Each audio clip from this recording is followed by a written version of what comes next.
Vale, bueno, pues como decía, es un honor enorme presentar esta mesa, una mesa que además va a hablar de cuestiones que, aunque realmente siempre las tenemos muy presentes, seguramente no hagamos la reflexión suficiente al respecto, ¿no? Y con eso quería comentar uno de los temas que también se va a tratar aquí, que es el tiempo, ¿no?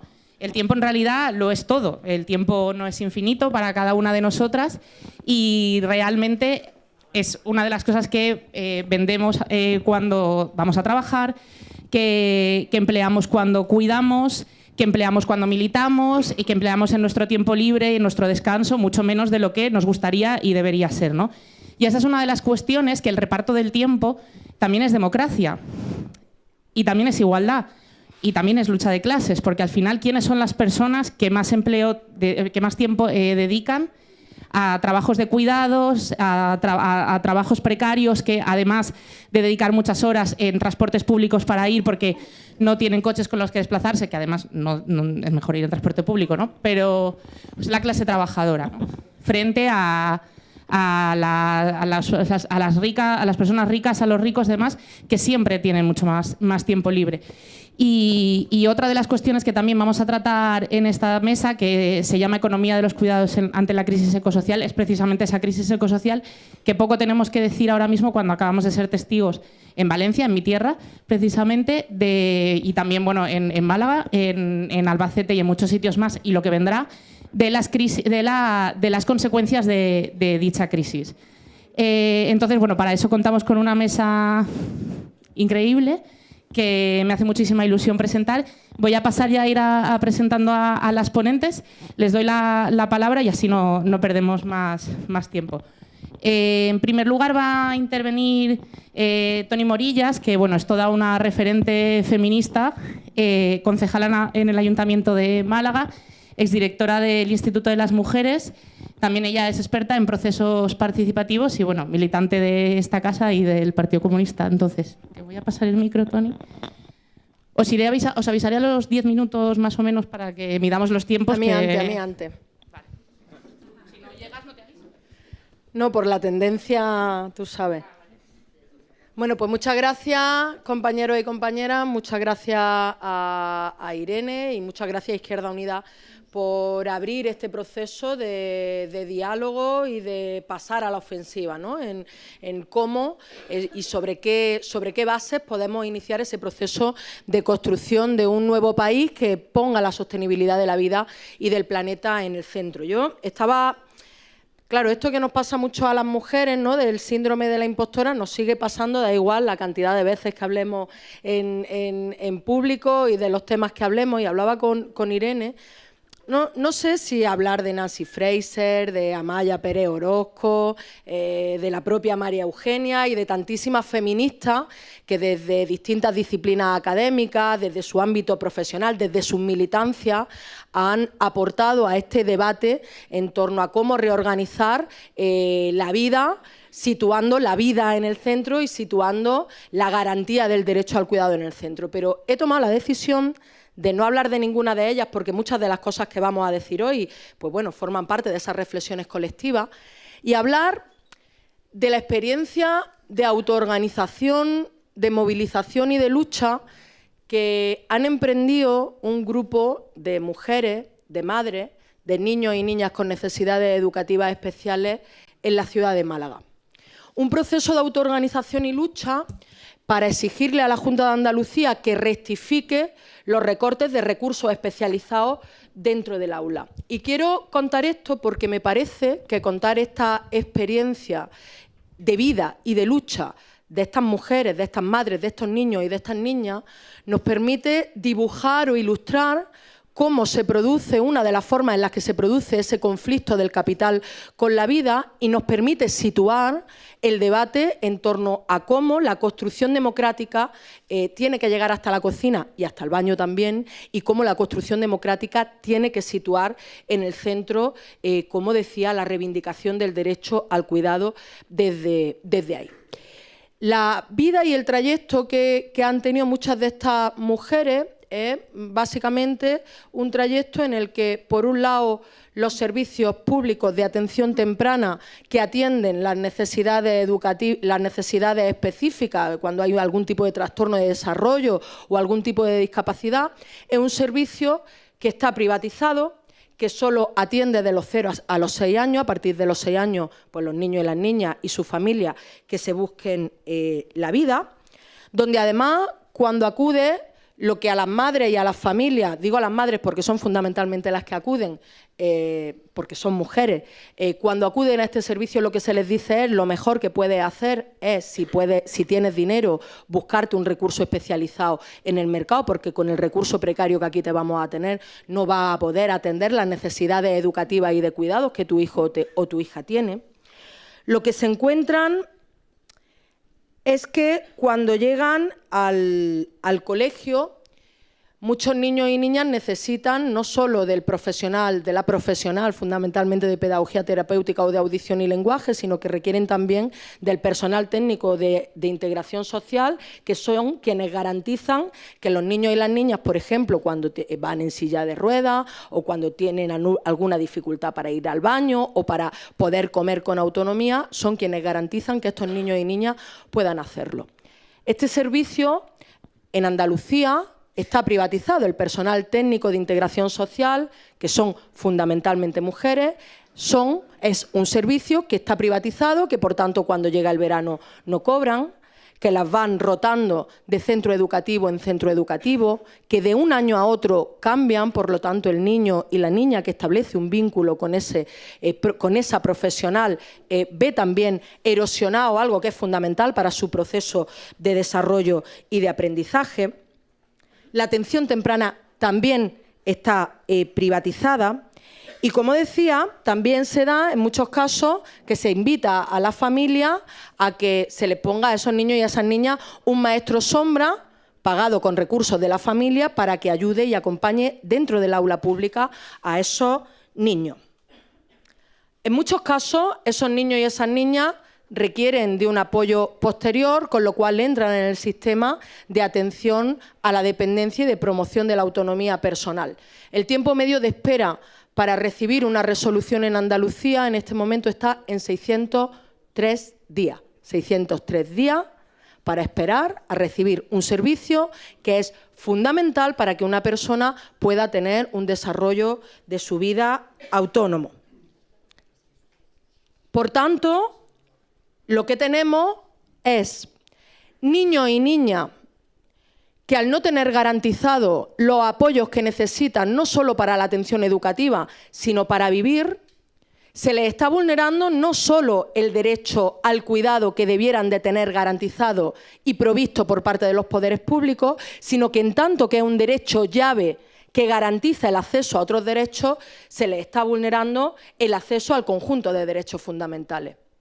Un niño o una niña que no tiene los apoyos necesarios y no tiene garantizado ese derecho al cuidado, tiene mayor riesgo de ser víctima de bullying, tiene mayor riesgo en su salud mental, tiene mayor riesgo para el desarrollo de su aprendizaje. Tenemos a madres, mujeres, que están exhaustas, muchas de ellas tienen que dejar su empleo, otras no pueden dejarlo, no pueden reducirse la jornada laboral, no tienen respiro, tiran de las redes de apoyo, de las abuelas fundamentalmente, cuestión que también se ve fracturada y erosionada en los modelos de ciudad que tenemos. Por lo tanto, las redes comunitarias y ese vínculo comunitario de apoyo también se ve fracturado. Y donde en muchas ocasiones, como decía, ni tienen respiro ni tienen tiempo, no hay un sistema de permisos que atienda a esas necesidades de cuidado, no hay servicios públicos como, por ejemplo, campamentos municipales inclusivos que garanticen el derecho a que, cuando una familia está trabajando, los niños y las niñas puedan ser atendidos. Y tenemos unas instituciones que, lejos de garantizar ese derecho al cuidado, lo que están haciendo fundamentalmente, las que son competentes, es deteriorar el sistema público y mercantilizar la provisión de esos cuidados. Esta estampa, que además está profundamente, como decía, feminizada, Esto es el conflicto del capital con la vida y esta es la carne, la cara, los cuerpos de la crisis de cuidado en la fase neoliberal de la que tanto ha escrito Nancy Fraser, cuando habla de cómo los cuidados, los trabajos de cuidados que históricamente hemos desempeñado las mujeres de manera invisible, no remunerada, no reconocida, no valorada como parte de esa división sexual del trabajo, son trabajos que son esenciales para que la vida tenga lugar, son esenciales para que el mundo funcione y son fundamentales también para que el propio capitalismo funcione. De ahí que hablemos del conflicto del capital con la vida y de cómo esos trabajos que son imprescindibles en el proceso de acumulación capitalista, al mismo tiempo el capitalismo los debilita, los destruye y los pone en cuestión, generando esa crisis de reproducción social de la que la crisis de cuidado es una de sus dimensiones.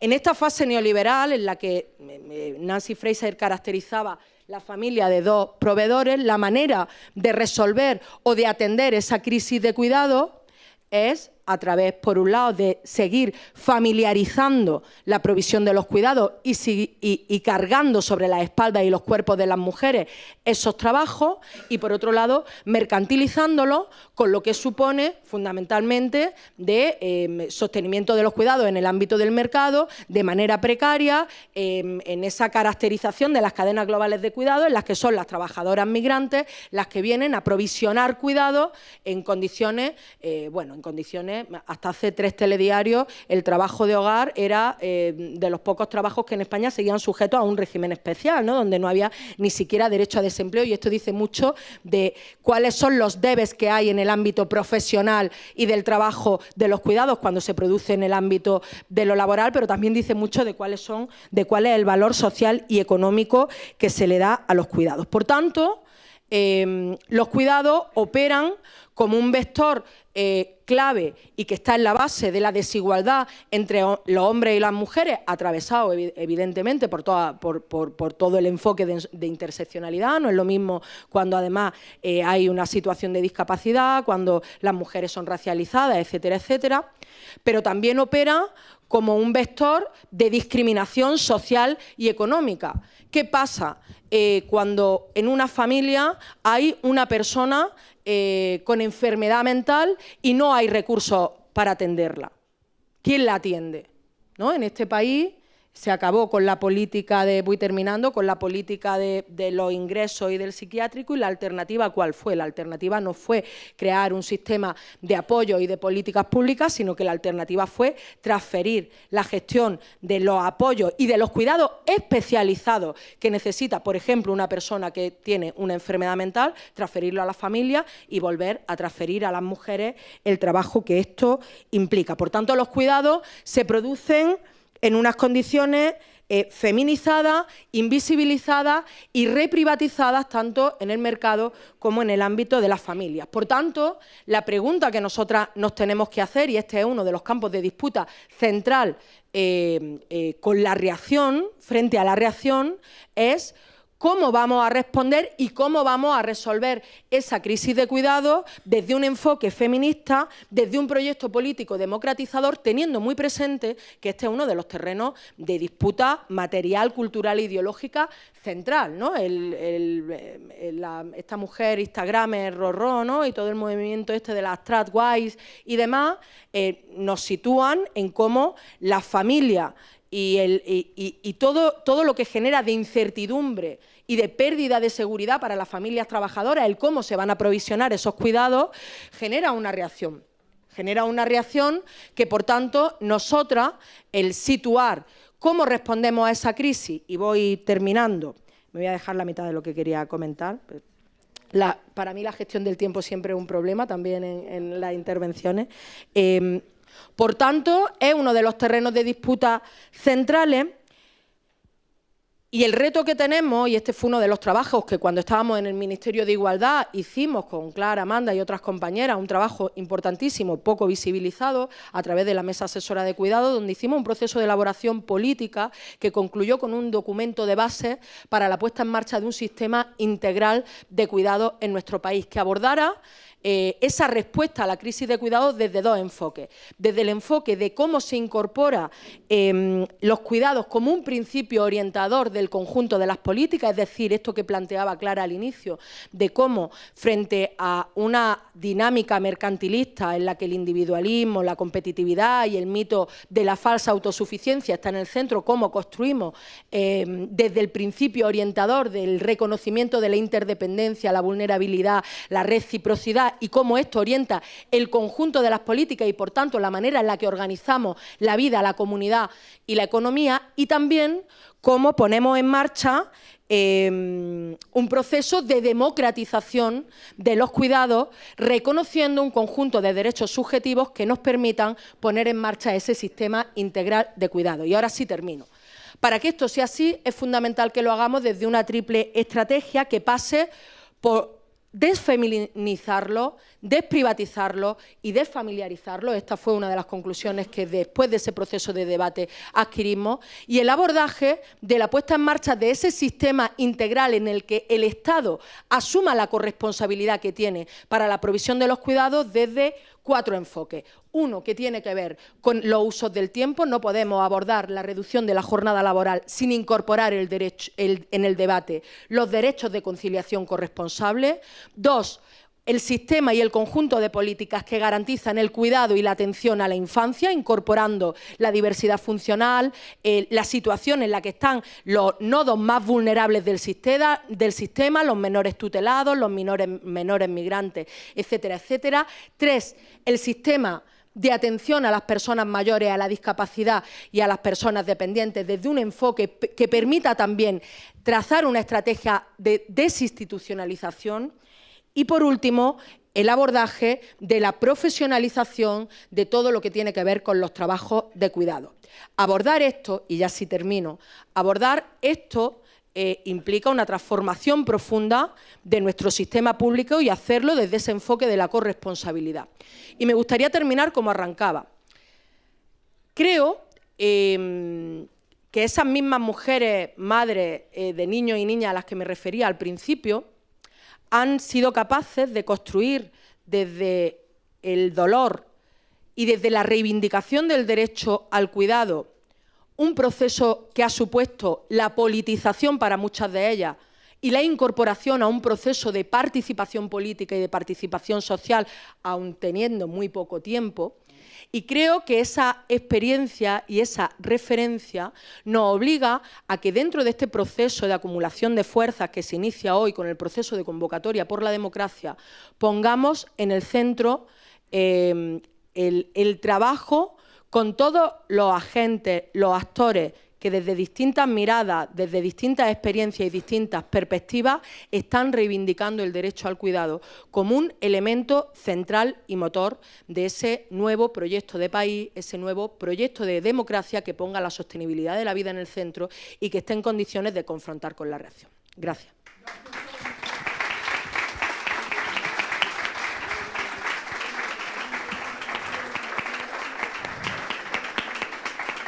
Bueno, muchas gracias, Toni. Te has ajustado estupendamente al tiempo, ¿eh?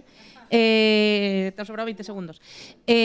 Muchas gracias, Toni, también por poner en el centro una de las cuestiones que siempre también decimos, pero que tiene una traducción en la práctica muy concreta, ¿no?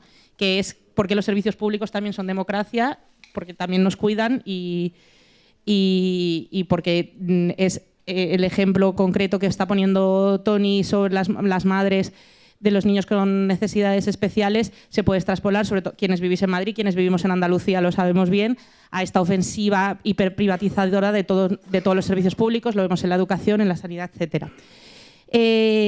Voy a pasar a presentar al segundo ponente, que bueno, tiene un currículum infinito, entonces voy a intentar reducirlo lo máximo posible. Él es Jorge Richman, él es vecino de Cercedilla, una zona preciosa, por cierto.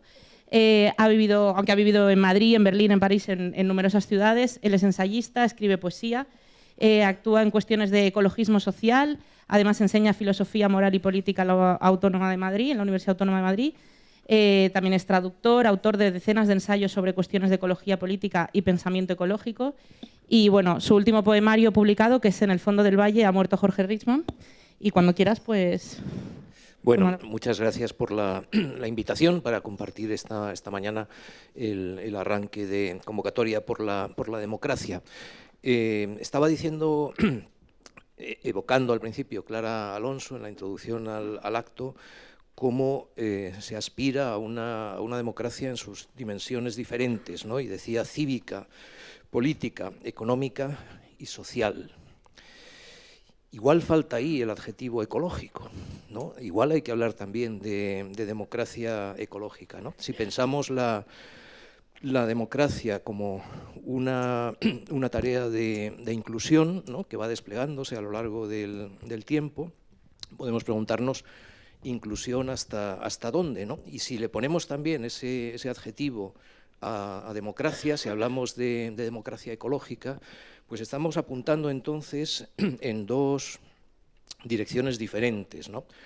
Necesitaríamos incorporar los intereses de las generaciones futuras, ¿no? Tendríamos que poder hablar también en nombre de la nieta y del tataranieto, y tendríamos también que incorporar los intereses de los demás seres vivos, ¿no? Habría que hablar también en nombre del lobo, en nombre del pinsapo, en nombre del hongo, ¿no? Porque formamos parte de esa red de la vida, porque estamos amenazando buena parte de esa red de la vida, no la vida como tal, cuyos fundamentos básicos, ¿no? En la Tierra, en el tercer planeta del sistema solar, pues son muy sólidos, ¿no? La vida bacteriana y fúngica va a seguir adelante, pero claro, nos gustaría que hubiese algo más que bacterias, arqueas, hongos y algunas plantas, ¿no? en el planeta Tierra, dentro de quizá no tanto tiempo, porque estamos en un proceso destructivo cuyas dimensiones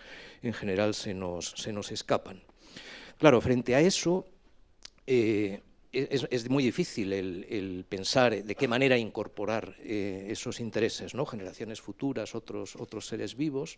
No estamos, nuestras democracias, en lo que tienen de democrático, pues no llegan lo bastante lejos. No solo las democracias liberales, sino también las democracias que incorporan más elementos de participación, ¿no? Y tienen ese horizonte de una democracia participativa. Y encima estamos en un entorno de no de avanzar hacia más democracia, sino más bien con procesos de desdemocratización que son fuertes, y donde incluso los valores básicos, ¿no? de eso que con sus luces y sus sombras pues fue la Ilustración europea, que se supone sigue también impulsando procesos democráticos, pues también estamos ahí como retrocediendo, ¿no?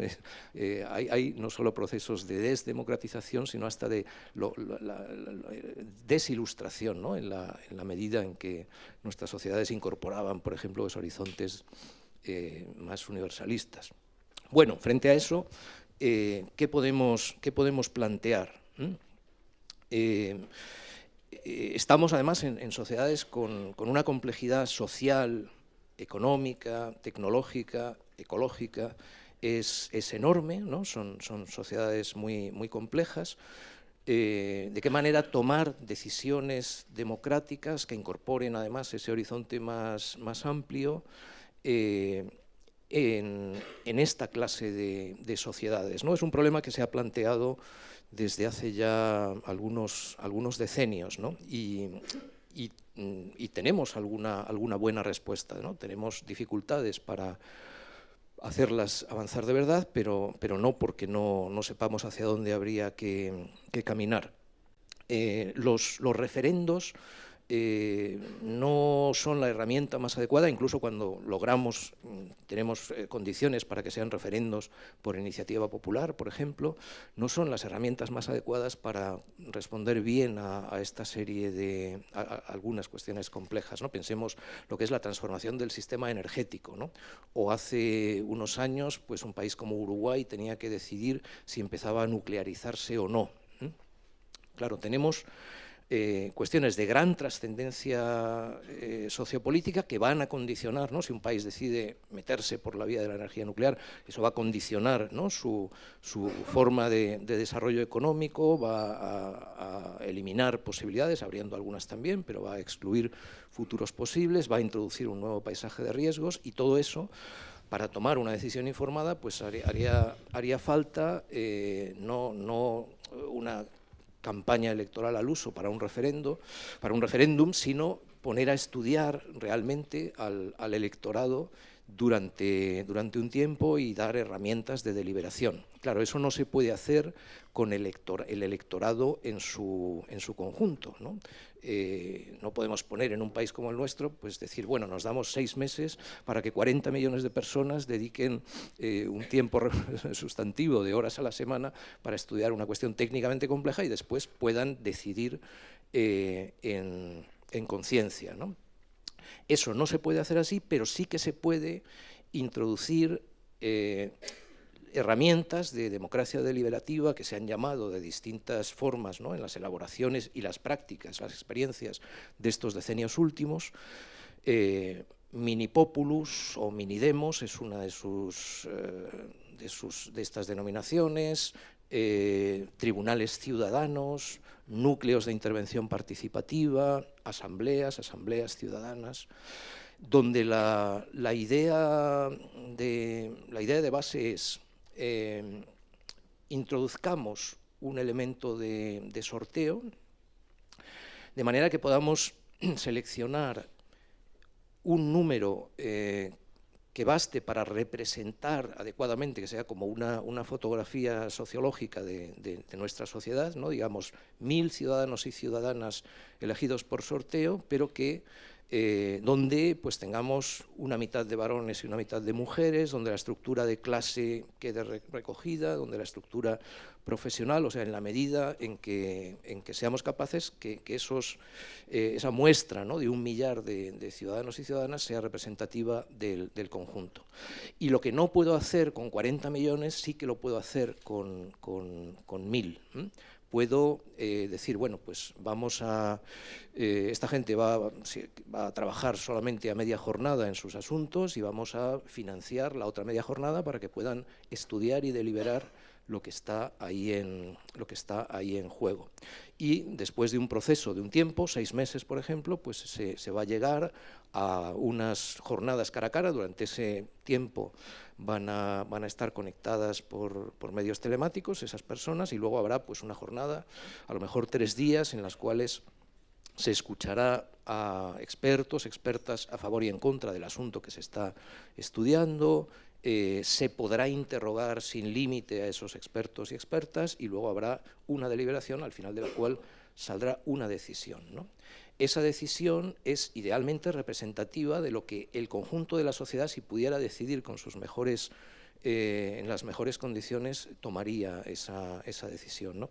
Eso tiene un recorrido ya largo, es una idea que se ha propuesto hace decenios, se han hecho muchas experiencias en distintos países. Uruguay lo hizo para optar al final por no construir aquella central nuclear.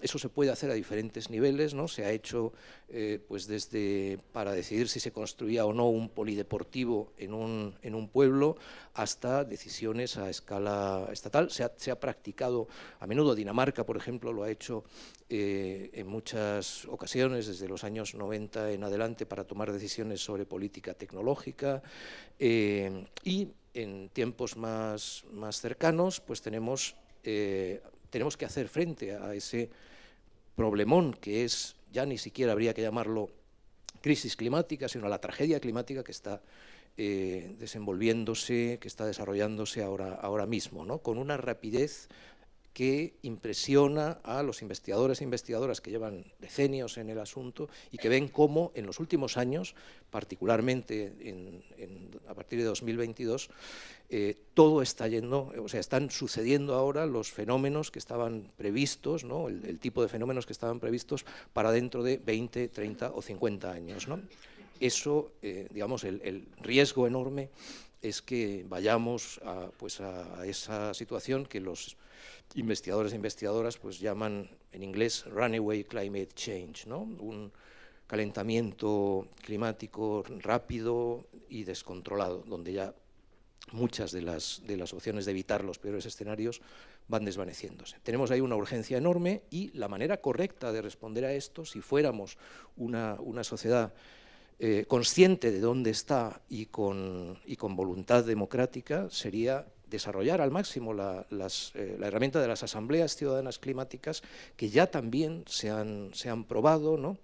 En nuestro país de mala manera, ¿no? Hubo una, pero en fin, mal hecha y con resultados muy poco satisfactorios, pero en algunos otros lugares, en Francia, por ejemplo, se han desarrollado mejor, ¿no? Es una experiencia más valiosa, más interesante, aunque la asunción de las recomendaciones, análisis, recomendaciones y decisiones que salen de esa asamblea, en Francia, por ejemplo, luego no se lleven a la práctica, ¿no? En una sociedad que democratizase de verdad en esta dirección, el resultado de una asamblea de ese tipo sería asumido por el Poder Ejecutivo y el Poder Legislativo.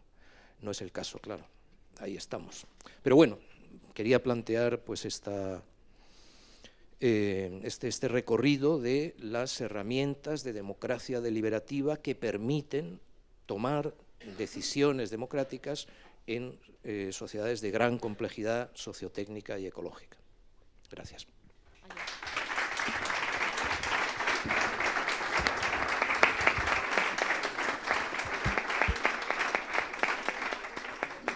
Muchísimas gracias, Jorge.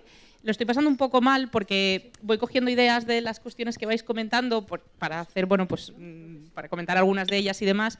Y el problema es que son demasiadas que considero muy importantes, desde la interdependencia de los seres humanos, de cómo una decisión que se pueda tomar en un Estado nos afecta a todas, desde la importancia de la participación y la asunción también de la responsabilidad por parte de las ciudadanas y los ciudadanos en estas cuestiones.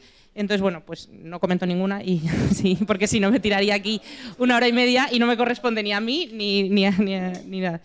Entonces, bueno, paso a presentar a la tercera ponente, que me hace muchísima ilusión, además.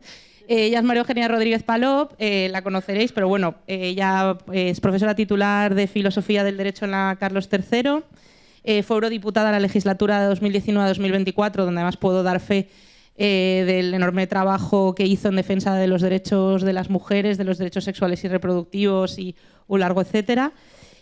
Allí, de hecho, fue vicepresidenta primera de la Comisión de Igualdad y también estuvo como ponente en la Estrategia Europea de Cuidados. Así que, María Eugenia. Bueno, muchas gracias, Irene.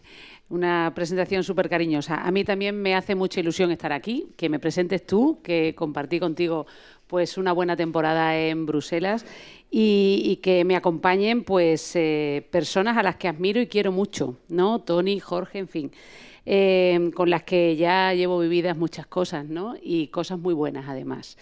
Bueno, a mí me va a tocar hablar de los cuidados desde una perspectiva más filosófica, por decirlo de alguna manera, o plantear un marco más conceptual.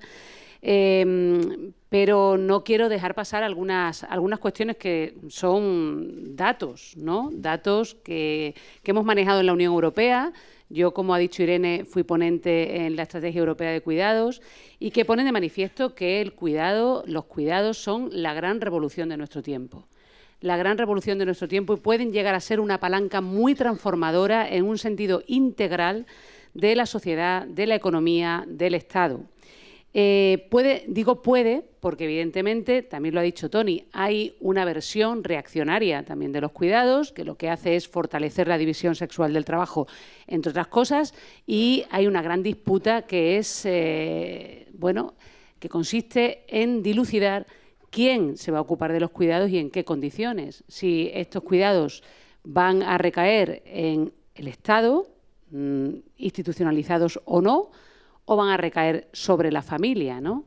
Evidentemente ya sabemos quiénes están en un sitio y quiénes están en el otro, ¿no? Las derechas están en recuperar a la familia como un nodo central. Todo el antiestatismo que hemos visto en Valencia, ¿no? Protagonizados por las derechas y las extremas derechas, es antiestado social, no es antiestado defensivo. Ellos sí quieren un Estado, pero quieren un Estado que se reduzca a defendernos de los otros, en un sentido amplio de lo que son los otros. Quieren más policía, quieren más ejército, ahí tenemos a este señor militar en Valencia ya como una avanzadilla, y quieren más jueces, y jueces más misóginos y más represivos. Lo que no quieren es un Estado social, porque quieren derivar las políticas sociales al ámbito familiar.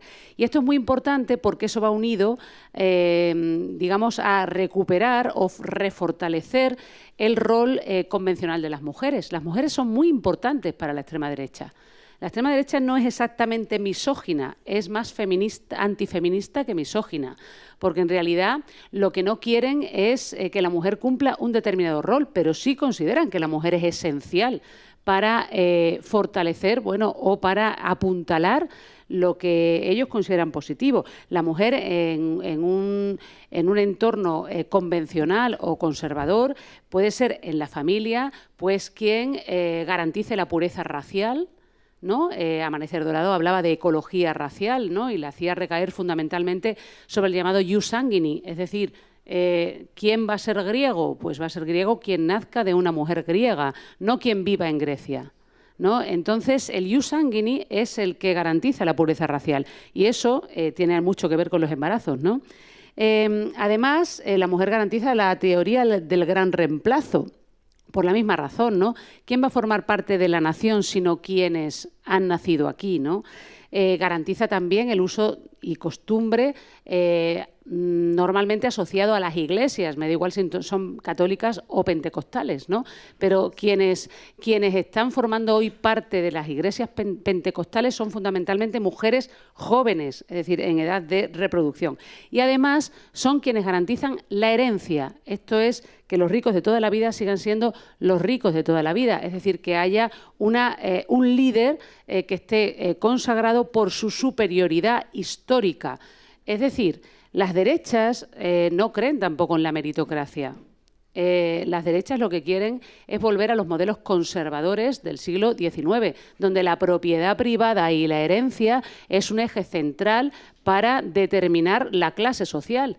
No tienen ningún interés en apoyar al empresario aspiracional y mucho menos al pequeño empresario o al autónomo. Están claramente en otra cosa. Y para eso, el rol de la mujer en la familia y el rol de la familia en lo que hace a las políticas sociales es esencial. Y en esa disputa es donde se dirime toda la cuestión acerca de los cuidados, que recaen, como todo el mundo sabe, fundamentalmente en las mujeres. Pero es que además son las mujeres las que, digamos, abultan más los números de personas cuidadas. No solamente son en su mayor parte las cuidadoras, sino que son en su mayor parte las personas cuidadas, ¿no?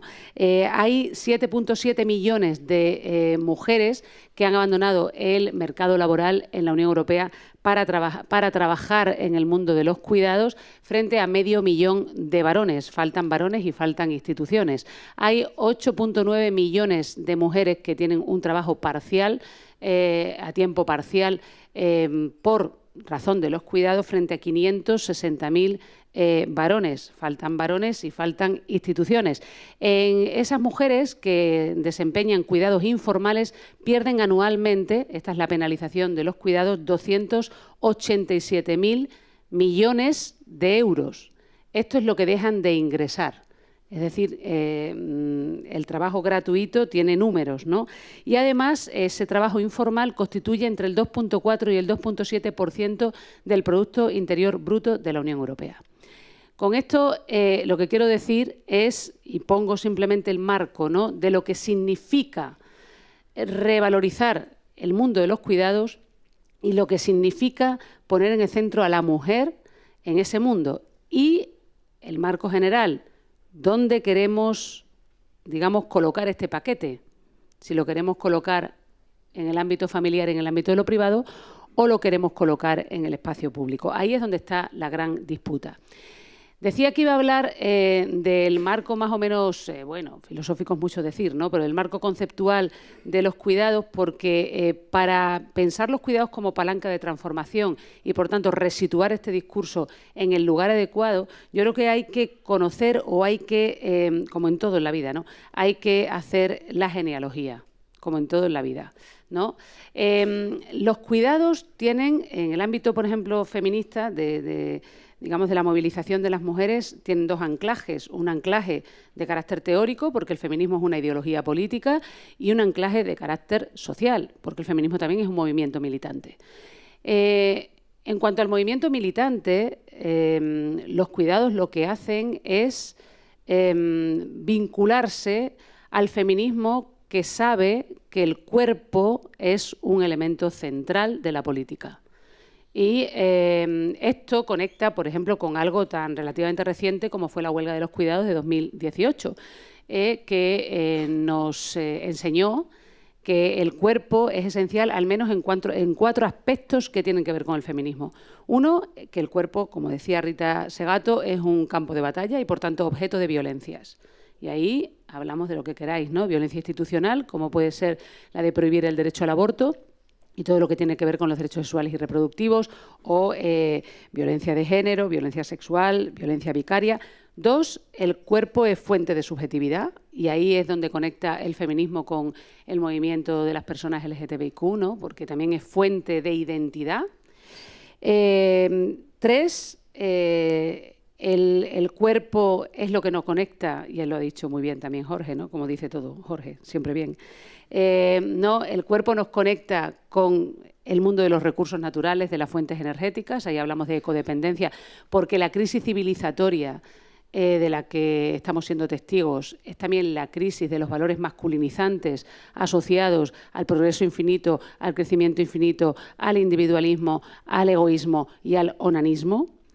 Y, finalmente, el cuerpo es lo que nos conecta con los otros, porque somos interdependientes, ¿no? Todos somos dependientes en todos los momentos de nuestra vida, y ese elemento de la dependencia tiene que perder su estigma negativo, ¿no? De ahí surge el derecho a ser cuidado y el deber de cuidar como un deber de civilidad.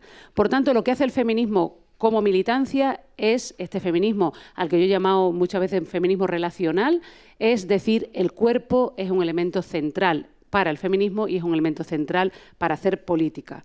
Y además, esta cuestión de los cuidados tiene su anclaje también como ideología política y tiene su anclaje también en el ámbito, digamos, de la filosofía política. Y ahí se conecta con lo que hemos llamado la ética del cuidado. La ética del cuidado, y es importante explicarlo bien, supera con mucho la llamada ética de la responsabilidad, que es la ética clásica. La ética de la responsabilidad es la que nos dice que tenemos que ser responsables cuando hemos consentido, ¿no? O cuando tenemos una relación de reciprocidad con otros, es decir, si el otro me da, yo le doy, o si he consentido en dar, he de dar, ¿no? Este consentimiento puede ser activo o pasivo, es decir, puede ser por acción o por omisión. Esa es la ética de la responsabilidad, ¿no? Es la que establece en el ámbito jurídico, ¿no? Pues la relación de causalidad, ¿no? Si yo he hecho esto, pues me hago cargo de las consecuencias, o si he dejado de hacer, me hago cargo de las consecuencias. Esto es una cosa, digamos, muy asimilada, ¿no? Pero la ética del cuidado es mucho más revolucionaria, porque la ética del cuidado plantea obligaciones que van más allá del consentimiento y la reciprocidad. Son las obligaciones que tenemos contraídas con aquellos con quienes compartimos una vivencia, con quienes compartimos una historia de vida, con quienes compartimos un relato, es decir, aquellos con los que hemos tenido o vamos a tener una experiencia de vida. Es lo que en filosofía se han llamado las obligaciones especiales. Y esto significa que la ética del cuidado apela a las deudas de vínculo. Esto es, a aquellos que debemos a quienes nos han cuidado, a aquellos que debemos a los que han compartido con nosotros, como decía, una historia de vida. Y, por tanto, apela fundamentalmente a la comunidad. Frente a la inmunidad, la comunidad.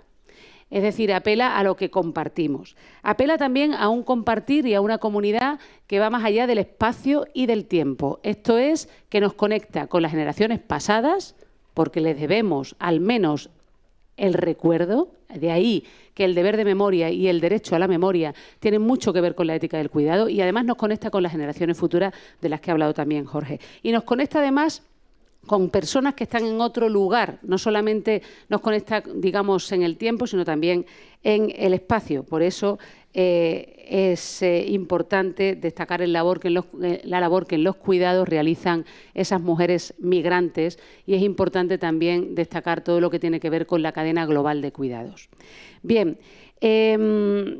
diría, por tanto, que los cuidados consisten, desde el punto de vista filosófico, y voy terminando, en renunciar tanto a la visión panorámica como a la visión focalizada y colocarse directamente, como dice Marina Garcés, en el ojo implicado, es decir, en lo que nos debemos los unos a los otros.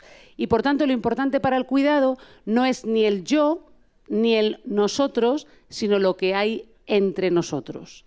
Es decir, para los cuidados lo importante son los tejidos, las redes, las periferias, lo que suceden entre las personas, y no las personas aisladas ni tampoco un conjunto de personas considerados como un sujeto colectivo. Esto es muy importante porque para los cuidados, por tanto, no es relevante ni el yo ni el pueblo, ni el yo ni la nación, ni el yo ni el Estado, sino precisamente algo mucho más sutil, que es precisamente las obligaciones que tenemos contraídas con quienes tenemos una relación. Por eso es importante aquí hablar de feminismo relacional, porque los cuidados ponen el acento en aquellos que compartimos. Termino. La política de los cuidados es, uno, una política de los cuerpos y una política de los afectos. Y esto me lleva a pensar muy mucho en la política virtual, me lleva a pensar muy mucho en si nos va a funcionar, y esto lo he hablado a veces con Enrique, la sustitución de los militantes por los inscritos, si nos va a funcionar la revolución digital y los ejércitos digitales revanchistas con sus bots y demás, o nos va a funcionar más un ejército que funcione con piernas y con cuerpos. Porque la política de los cuidados es una política del encuentro, y el encuentro tiene que ser de calidad, y ese encuentro tiene que generar cosas. Creo mucho más en este encuentro, aunque haya aquí 40 personas, 50 personas, me da igual, o los que hayan, que en un encuentro virtual que se produce a través de pantallas, donde además ya sabemos que hay un montón de intoxicación, pero más allá de eso, ¿no? Por tanto, los cuidados es la política de los cuerpos y los afectos, que además, como dice Rosy Braidotti, que es una gran filósofa feminista, ¿no?, la alegría es la interacción de los cuerpos. La alegría es la interacción de los cuerpos. Por tanto, la política de los cuidados es la política de los cuerpos, de los afectos y de los afectos alegres, de los sentimientos alegres y de la celebración. Y eso solo sucede en un aquí y en una ahora, localizado y focalizado. Es la política de los saberes situados, es la política de la localización y, por tanto, que hace emerger los saberes del lugar en el que se producen. Y, además, es la política de las necesidades.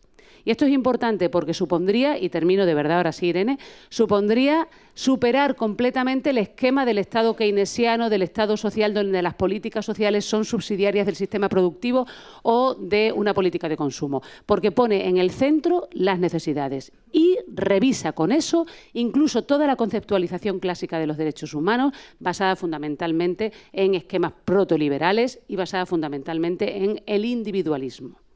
Por lo tanto, una visión relacional de los derechos humanos también es importante. Esto, y termino, esto tiene que ver con Izquierda Unida y tiene que ver con esta convocatoria por la democracia, yo estoy segura.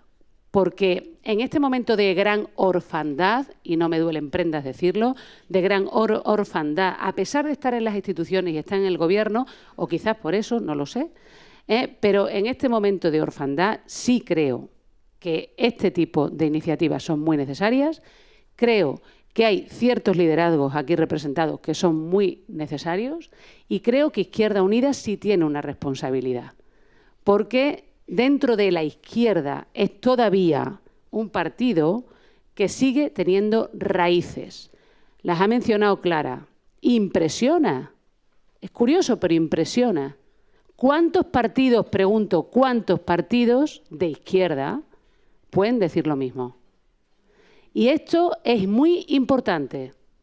es muy importante porque hay gente localizada en territorios concretos hablando de necesidades y de cosas concretas. Y me da igual si son 2 o 2000, porque ahí está la raíz que hay que regar. Y esta es una forma de regar la raíz. Así que enhorabuena y muchas gracias.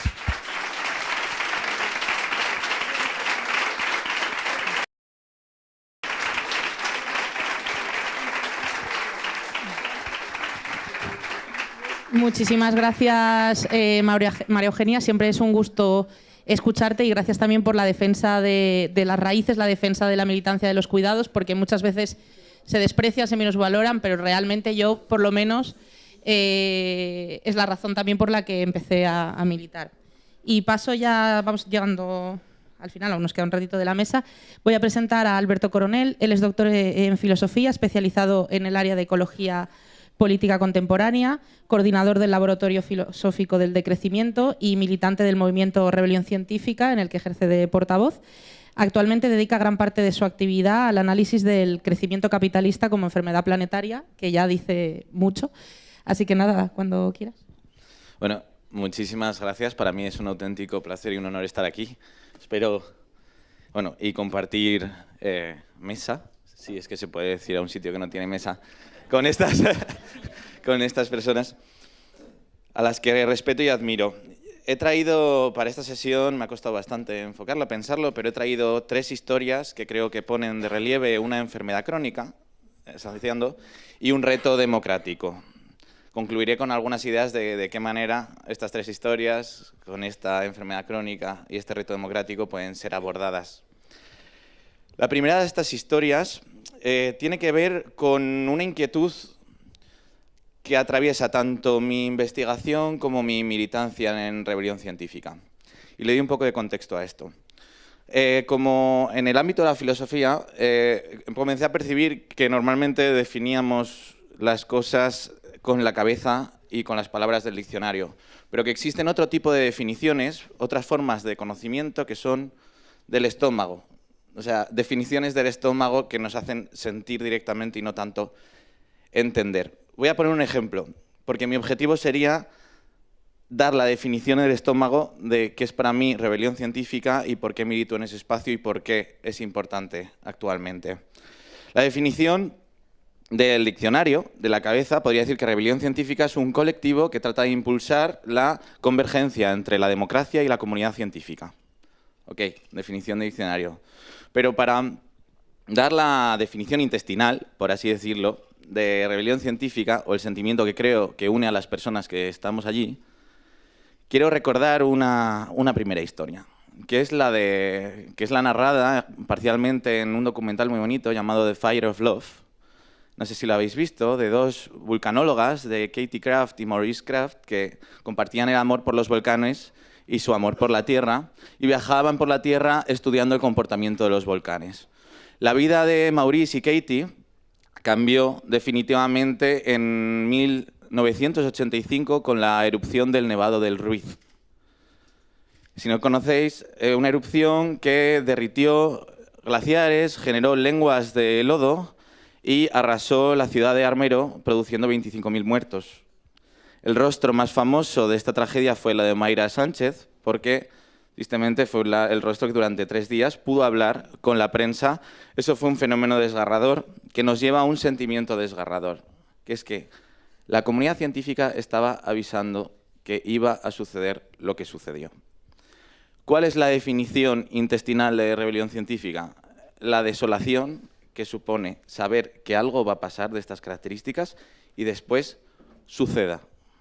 Dedicaron el resto de su vida a, junto a otras muchas personas, no deberíamos centrarlo solamente en esta pareja, sino la comunidad científica internacional, a activar o instituir alarmas científicas que en relación con las autoridades públicas sirviesen para salvar vidas. Porque se dieron cuenta de que la ciencia, sin colaboración con las autoridades públicas que pueden evacuar una ciudad, no sirve de nada. Solo sirve, como solemos decir en rebelión científica, para describir la catástrofe, no para prevenirla. Creo que a muchas de las personas que estamos en esta sala nos está recordando esta historia otra, que es lo que acaba de suceder en Valencia, más de casi 40 años más tarde. Tenemos avisos de la comunidad científica, tanto previos por la peligrosidad del calentamiento del Mediterráneo, por la acumulación de vapor de agua, por la posibilidad de que una dana genere un vórtice, un bucle muy intenso que arrase. Y sin embargo, otra vez hemos vuelto a contemplar la falta de conexión entre los receptores de las sociedades, es decir, la comunidad científica, los observadores y los ejecutores de lo que tendría que ser la respuesta muscular. Hay una desconexión entre los ojos y el esqueleto y los músculos, porque vemos, percibimos y como en una pesadilla en la que nos paralizamos porque vemos pero no podemos correr, llega una catástrofe que había sido previamente prevista. Es decir, esta primera historia de Colombia nos vincula a esta segunda que acaba de suceder y que muestra algo que podríamos definir de alguna manera como un fallo de nuestro sistema inmunológico, un fallo del sistema que detecta una amenaza y reacciona y lo previene a tiempo. Pero no es un fallo exactamente, es un descuido en el sentido profundo de la mesa que nos convoca. La tercera historia tiene que ver con una acción que quisimos hacer en la región de Asturias este mismo fin de semana. Pusimos carteles avisando que se iba a hacer una acción, plataformas ciudadanas de Asturias, Extinción Rebelión y Rebelión Científica, para señalar la responsabilidad de una empresa como ArcelorMittal, la siderúrgica, en el volumen de emisiones en la contaminación del aire en esa región y junto a todas las plataformas ciudadanas que ya van denunciando la impunidad con la que esta empresa actúa gracias al volumen económico y el peso que tiene. ¿Qué pasó? Habiendo avisado, pongamos, con la misma antelación que la EMET en Valencia, se desplegó un inmenso dispositivo policial, se persiguió a la gente nada más levantarse, más de 20 furgones de policía y un puto helicóptero. Con perdón, un helicóptero para frenar a 100 personas organizadas para poner unas pancartas que decían «Stop subsidios combustibles fósiles, la dana comienza aquí». Y se iba a poner sobre las carboneras que como servicio sirven para mantener esa elevadísima temperatura en la que se hace la fundición. ¿Cuál es la importancia de esta tercera historia? Que es decir, que vivimos en sociedades mucho mejor preparadas para frenar la protesta climática que para anticipar las catástrofes climáticas. No es una falta de inmunidad, es que la inmunidad del capitalismo, del sistema de las sociedades en las que vivimos, está dirigida enteramente a proteger el crecimiento. Es decir, cuida unas cosas y descuida profundamente otras. ¿Cuál es la enfermedad crónica a la que creo que se puede apuntar a través de estas historias? Que vivimos en sociedades democráticamente inmunodeprimidas. Es decir, que tenemos dificultades terribles para conectar la percepción del riesgo social con la actuación de las instituciones públicas. Ahí está la cadena que está rota. Y ahí está, en cierto modo, el reto democrático. Cómo regenerar el sistema inmunitario de la sociedad para que los mecanismos de defensa de la sociedad y de autocuidado de la sociedad tengan una repercusión. La mesa que nos convoca, de nuevo, la mesa, no sé, ya me diréis cómo puedo decirlo, pone mucho el acento en esa actividad regenerativa, sumergiva e invisibilizada de las familias y del trabajo feminizado que es fundamental para el sostenimiento de la vida. Pero yo venía aquí a traer un punto de vista orientado a la necesidad de incorporar gran parte de la actividad científica como parte de esos cuidados de la vida. Porque podemos necesitar personas para hacer la merienda, para que el niño tenga algo de merendar en el cole. Vamos a necesitar trabajos para comprar esas meriendas. Pero necesitamos avisos meteorológicos para que el cole no esté anegado, para que exista ese cole en el que se pueda comer esa merienda que ojalá no siempre la preparen las mismas personas. Entonces, un poco en diálogo con la anterior presentación, quería decir que cuando pensamos el concepto amplio de cuidados como todas las tareas ecosocialmente necesarias, debemos, como decía Jorge, incluir el vínculo y la ecodependencia a los ecosistemas. más allá de los cuidados intersociales, pero también debemos incluir el conocimiento científico como parte de los procesos fisiológicos que protegen a la sociedad. Entonces, se pone mucho el acento en el cuerpo y en la corporalidad y en la organicidad cuando se habla de cuidados. Pero la reflexión que me gustaría compartir aquí, o la idea, es que creo que no debemos aceptar del todo esa escisión entre lo tecnológico y lo orgánico, porque necesitamos también los instrumentos tecnológicos y también los instrumentos científicos para proteger la vida. Entonces, la dicotomía, ya que estábamos hablando de filosofía, mente, cuerpo, trabajo productivo y trabajo reproductivo, la dicotomía entre la industria, el trabajo industrial y el trabajo orgánico, es el lugar en el que esta sociedad ha arrinconado a los cuidados. O sea, es una noción restringida que debemos, a mi juicio, aspirar entendiendo que tanto los cuerpos como los instrumentos de la división del trabajo social deben estar al servicio y al cuidado de la vida. Entonces, ¿cuál sería? O sea, estamos aquí ante el reto de esta regeneración democrática, cómo llevarla a cabo. Jorge ha hablado de un elemento fundamental, que sería la conexión directa de estas asambleas democráticas informadas por la comunidad científica y sin interferencia de los lobbies, y también la toma de conciencia de que en realidad, y con esto voy a cerrar, de evitar lo que podríamos llamar, esta es la última idea que quiero traer, el simulacro del disenso. ¿Qué es esto del simulacro del disenso? Los datos que tenemos de las ciencias sociales, muy actualizados, muestran que la sociedad española comparte ampliamente la preocupación por la crisis climática, y incluida la gran parte del electorado del Partido Popular. Es decir, no existe una polarización izquierda-derecha en el ámbito de la crisis climática. Incluso en el electorado del Partido Popular hay un gran consenso de que habría que hacer una reacción climática ambiciosa, aunque pudiese ser un detrimento para el crecimiento económico. Esto es lo que nos dicen las encuestas y la información recabada. Pero, entonces digo, ahí te das cuenta de que en la sociedad española el negacionismo está calando solamente en la extrema derecha, no en la derecha en general. Es decir, que hay un espacio para un pacto de Estado ecológico y para un pacto y una acción transversal mucho más amplio de los que nos podría transmitir lo que quiero denominar el simulacro del disenso. ¿Para qué sirve el simulacro? Yo, si fuese el señor Feijóo, estaría muy incómodo con que mi electorado quisiese algo que las empresas no me dejan hacer. Es decir, las deudas de ciertos partidos políticos con ciertos poderes económicos son los que les llevan a preferir no actuar, incluso a pesar de la voluntad de su propio electorado.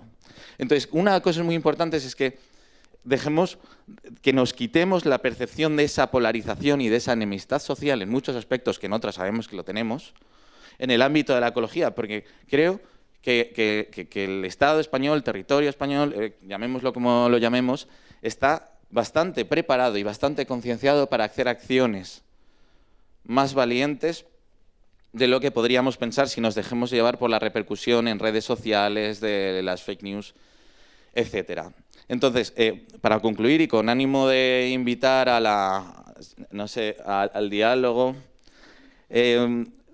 creo que junto a la economía feminista que está poniendo el acento de los cuidados, la socialista en la redistribución y la ecológica en la necesidad de disminuir los flujos materiales y energéticos de nuestras sociedades, debemos pensar en cuántas tareas forman parte de esos sistemas de inmunidad y reivindicar que una buena parte del trabajo científico que también se hace en las cocinas de las universidades, es decir, espacios invisibilizados también con tareas mal remuneradas y poco reconocidas, también forman parte de aquello que nos van a ayudar a sostener la vida y a generar sociedades en las que directamente no vuelva a pasar nunca más, que sabemos que viene una tragedia y no somos capaces de anticiparla. Muchas gracias.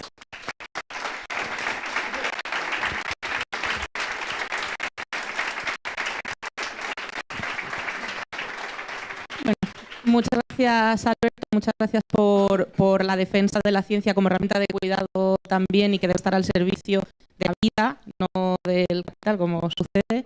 Y sobre todo, bueno, muchas gracias por tu activismo siempre, por tu defensa de la ciencia en un momento de cuestionamiento y de represión, ¿no?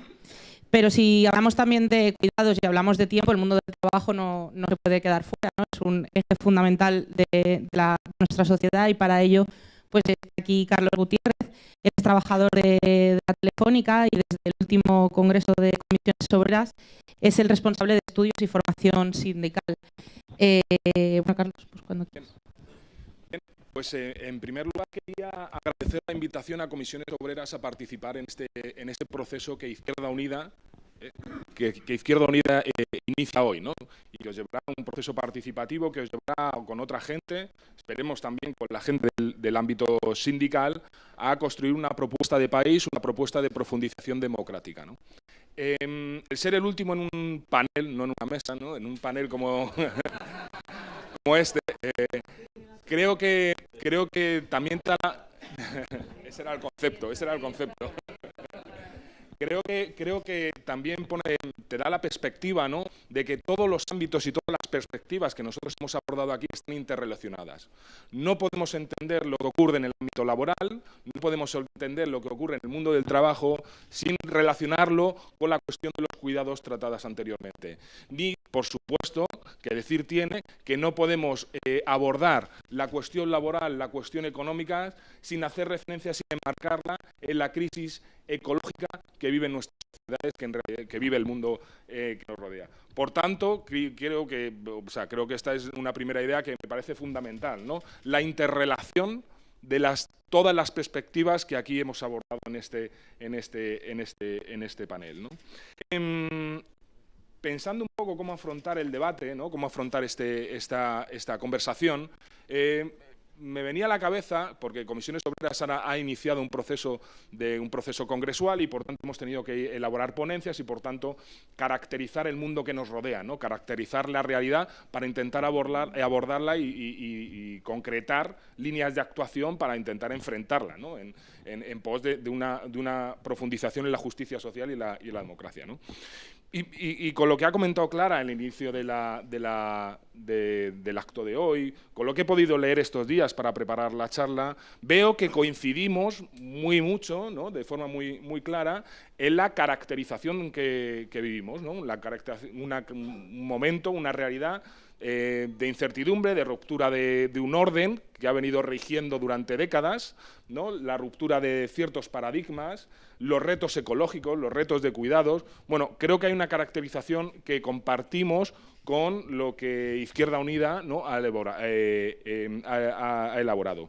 Claro, nosotros lo que definimos a partir de esa caracterización es que nos encontramos en un mundo y en un contexto en el que o se profundiza en la democracia, o se avanza en una profundización democrática que dé respuesta a los retos del presente, a los retos, a los miedos, a las incertidumbres de mayorías sociales muy cualificadas en el mundo entero, o las derivas autocráticas, las derivas autoritarias, las derivas tecnocráticas pueden aparecer y están apareciendo ya de forma muy clara y hasta cierto punto determinadas sociedades, determinados países avanzan por esta senda, ¿no? Y hablo de tecnocráticas porque parece que la política, ¿no?, es un elemento ajeno, ¿no?, es un elemento a arrinconar frente a una idea de la tecnocracia como la única forma de afrontar los problemas que nos rodean, ¿no? Y esto, referenciándolo con algo que ha ocurrido en los últimos días, no sé si habéis escuchado al militar de Valencia, ¿no?, que él era un técnico, ¿no?, que venía a dar una respuesta técnica a un problema que es eminentemente político, ¿no?, y que hay que afrontar desde la política, ¿no? Por tanto, es verdad, hay un reto y un desafío que tenemos, que es la deriva hacia sociedades autoritarias, pero cuidado también con esta deriva también hacia sociedades tecnocráticas, que en el fondo también es como ocultar la deriva autoritaria, ¿no? ¿Cómo concebimos nosotros desde el mundo sindical la necesidad de profundizar en la democracia en nuestro país? Claro, nuestra acción, nuestra actividad está mediada por la profundización en la justicia social, que es un elemento fundamental y pilar fundamental de la democracia, ¿no? Yo tengo, y en esto no voy a ser nada original, pero creo que todos sois conscientes, pero bueno, nos vemos en un ámbito cultural muy muy compartido, ¿no? De elementos que compartimos de análisis y de ideológicos, ¿no? Obviamente. Creo que hay 3 elementos que son fundamentales. Y Toni Esperanza hablaba de una experiencia de autoorganización. Yo voy a empezar también por una experiencia de autoorganización que es el mundo del trabajo, que es el mundo sindical, ¿no? Y esto tiene que ver con el reparto del poder.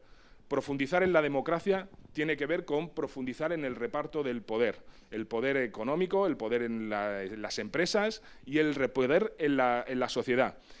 Y la profundización en este reparto del poder, a nuestro juicio, tiene que ver con fortalecer el hecho sindical, pero el hecho sindical de clase, porque aquí luego también hay muchos sindicatos.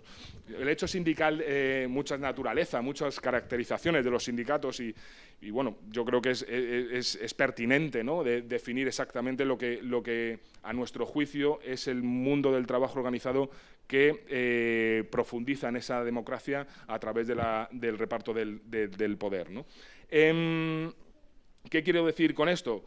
El mundo del trabajo organizado, el sindicalismo de clase, es un espacio de autoorganización, de diversidad, es un espacio de organización donde trabajadores de muy diverso ámbito, en muy diversas situaciones, los aunan en pos de un objetivo, ¿no? En pos de un objetivo que en muchos casos y de forma intuitiva es inmediato, ¿no? Es muy corporativo también, muy económico, de mejora de las condiciones laborales y de vida, pero en pos también de un objetivo mayor, ¿no? Un objetivo más que trasciende esa corporatividad de que tenemos los trabajadores, interés corporativo que tenemos los trabajadores para darle una línea estratégica al país.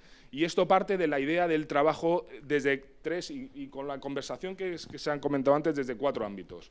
Nosotros concebimos el trabajo desde una dimensión económica, es el trabajo generador de riqueza, ¿no? Esto lo viene diciendo, bueno, esto ya lo decía los clásicos y Julián Guita siempre hacía mucha referencia a esta cuestión. Somos los trabajadores los que generamos la riqueza del país.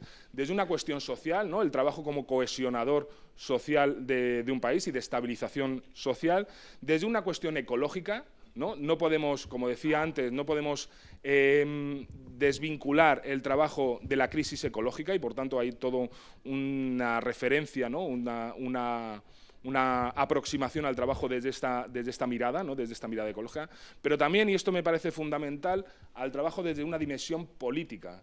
Porque en primer lugar, porque los centros de trabajo son espacios de conflicto entre trabajadores y empresarios, porque los centros de trabajo o la aspiración de la clase del movimiento sindical es la construcción de una identidad colectiva a partir de un interés compartido, ¿no? De construir un interés compartido, por tanto, la construcción de un sujeto político en nuestro país, pero también la dimensión política tiene que ver con que aspiramos, lo que decía antes, a trascender nuestros intereses más inmediatos económicos para también debatir y conversar con el resto de agentes, sociales y políticos, hacia dónde debe dirigirse el país, las políticas públicas o hacia cómo debemos dar respuesta a los retos y los desafíos del presente, ¿no? Por tanto, también un sujeto que aspira a incidir en el devenir del país, de nuestro país, ¿no? Una segunda cuestión, aparte de este reparto del poder, ¿no? Que es un elemento fundamental de la democracia, tiene que ver con el reparto de la riqueza y el reparto del tiempo. Ahí también el mundo del trabajo y el mundo sindical incide de forma decisiva, ¿no? Y aquí una consideración. Yo estoy convencido de la superioridad moral de los sistemas democráticos frente a otros sistemas. Ahora bien, los sistemas democráticos tienen que ser eficaces a la hora de proveer de unas condiciones materiales de vida dignas, de proveer una estabilidad y de proveer unas expectativas de futuro, de progreso a la mayoría social trabajadora. Porque si no es así, si no es capaz de conjugar, si no somos capaces de conjugar superioridad moral del sistema con la eficacia del sistema, vamos, a mi juicio, a tener un problema. Porque habrá quien considere que la solución a sus problemas venga de otro tipo de sistemas, ¿no? Sistemas, ya digo, autoritarios o pretendidamente tecnocráticos, que, como me decía Margas, son básicamente lo mismo, ¿no?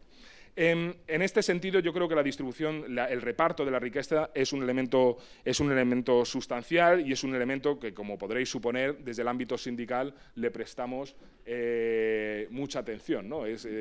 Forma parte de nuestro núcleo de trabajo y de acción cotidiana, ¿no? Una distribución de la riqueza que tiene que ver, y no voy a concretar, luego si queréis en el debate podemos aterrizar, pero tiene que ver con 3 aspectos fundamentales. Tiene que ver con la mejora del salario directo, ¿no? Y esto tiene que ver directamente con el salario, tiene que ver con la mejora de las condiciones de vida, tiene que ver con la estabilidad laboral, tiene que ver con muchas cuestiones, con la salud y la seguridad en el trabajo, que es fundamental en estos tiempos, y cada vez los trabajadores le dotamos de muchísima mayor importancia. Yo creo que aquí ha habido un avance a partir de la pandemia, me parece a mí, en este sentido, ¿no? En el sentido de poner en el centro de nuestras preocupaciones atender a la cuestión de la salud mental y la salud física. También, aparte del salario directo, el salario diferido, ¿no? Es toda la red de protección social a través del sistema público de pensiones hasta las incapacidades temporales, ¿no? Yo creo que esto es un elemento fundamental. Y también el salario indirecto, ¿no? El salario directo vinculado a todos los servicios públicos asociados al estado del bienestar, ¿no? Que tiene que ver la educación, tiene que ver la sanidad, tiene que ver la dependencia, tiene que ver los servicios sociales y, compañeros y compañeras, tiene que ver con la vivienda, que se tratará, imagino, en la próxima mesa por Alejandra, ¿no? Estos son aspectos fundamentales en los que un sindicato como Comisiones Obreras de clase y sociopolítico trasciende y actúa para intentar mejorar, ¿no? Y a partir de ahí repartir la riqueza. Y en este sentido me gustaría hacer una afirmación quizá un poco controvertida o quizá no, yo supongo que no, porque yo creo que es una visión que debe ser compartida, porque debemos partir de que en los últimos años en este ámbito ha habido enormes avances en nuestro país.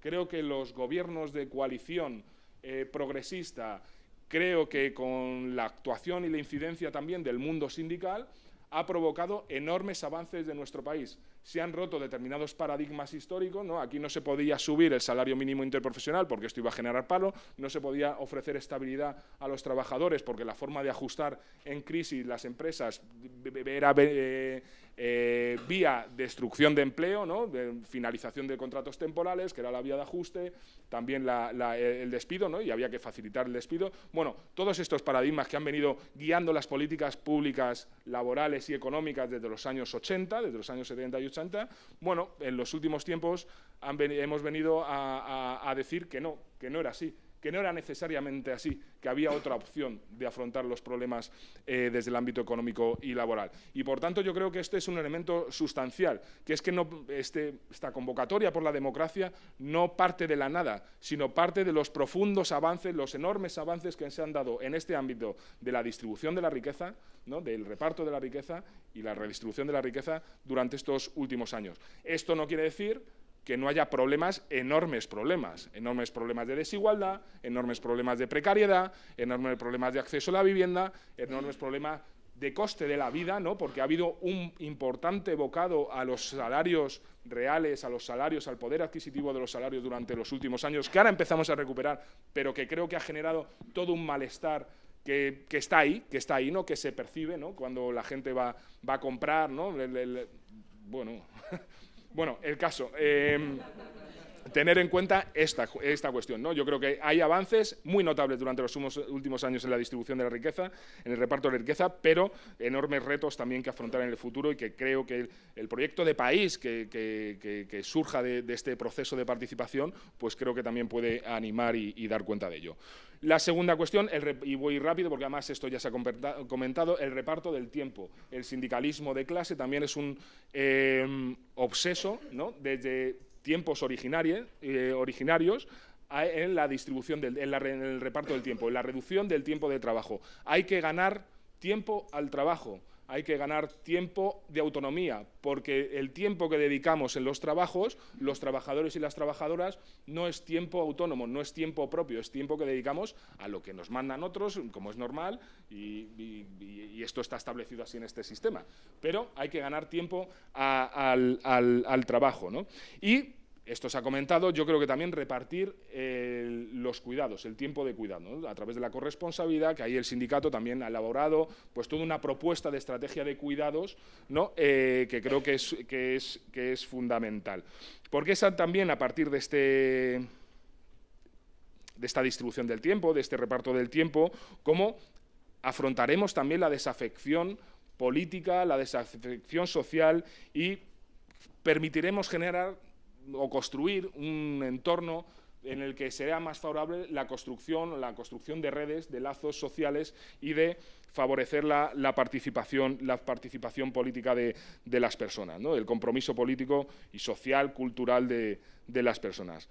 Por tanto, y con esto finalizo, desde Comisiones Obreras y del mundo del trabajo organizado y del sindicalismo de clase, creemos que la profundización en la democracia a través de los avances en justicia social van de la mano de la mejora de la organización del trabajo, de la profundización, el fortalecimiento del hecho sindical, que esto tiene muchas derivadas y una de ellas es avanzar en la democracia económica en las empresas, por ejemplo, de la mejora en el reparto de la riqueza, aspectos que hemos mejorado durante los últimos años, pero hay que seguir mejorando para hacer frente a los graves problemas que aquejan a muy amplias mayorías sociales y, finalmente, también en el reparto del tiempo. Creemos que a través de estos tres ejes, desde la perspectiva que yo puedo aportar aquí, desde la mejora de estos tres ejes, pues creemos que se puede construir un proyecto de país que avance en la profundización democrática de nuestro país y dé respuesta a los retos y desafíos del presente. Muchas gracias.